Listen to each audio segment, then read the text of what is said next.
Il existe des lunettes pour les animaux et il existe aussi des lentilles. Elles ne sont pas faites pour améliorer la vision. On en propose pour protéger les yeux. Dr Laurent Boinat, vétérinaire spécialiste en ophtalmologie. Le métier d'ophtalmologue pour animaux, comme le nom l'indique, c'est d'abord avant tout de l'ophtalmologie. Nous sommes médecins de l'œil, un petit peu comme chez l'homme. La seule différence, c'est que c'est donc pour les animaux. Je suis avant tout vétérinaire et secondairement, je me suis spécialisé. Mes parents me disent que quand j'avais 5 ans et qu'on me demandait quel métier je voulais faire, je parlais déjà de vétérinaire. Je collectionnais des fiches sur les animaux. Et puis on avait dans ma génération un film qui s'appelait Daktari, qui était un vétérinaire qui partait à l'aventure en Afrique pour soigner les animaux. En voyant ce film, c'est vrai que je me suis dit je veux faire ça, je veux soigner les animaux et en particulier les animaux sauvages. Au cours de ma carrière, puisque ça fait déjà plus de 25 ans, j'ai eu la chance de voir beaucoup d'animaux très variés, comme les lapins, les cochons d'Inde, ça peut être des oiseaux. On peut avoir des animaux plus exotiques ou même des animaux sauvages. Donc il m'arrive de me déplacer ponctuellement pour voir tous ces animaux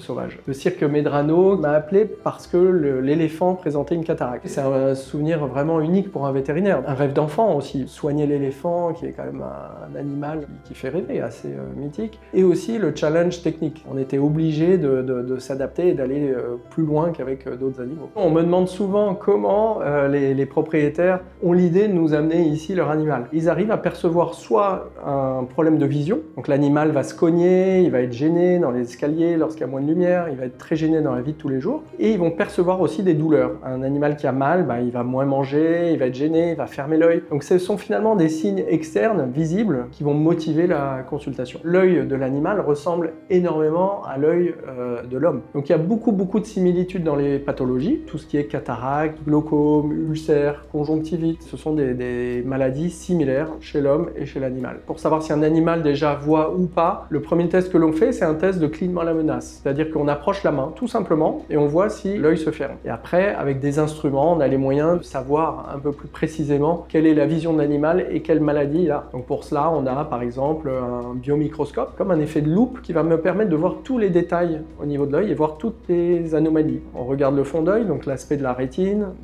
du nerf optique. Ensuite, on mesure la tension et on mesure aussi la sécrétion de larmes. Et on a aussi des petits tests avec des colorants qui permettent de colorer l'œil et de se fixer sur certaines lésions, comme par exemple les ulcères. Je crois que c'est vraiment un métier de passion. Après, il faut aussi aimer l'aspect technique, pouvoir supporter l'anesthésie d'un animal, voire des fois la souffrance. Et puis après, aimer les études, parce que c'est vrai qu'au début, c'est quand même des études avec un concours, donc il faut travailler pendant quelques années. Et c'est un beau métier, donc c'est un métier que je conseille.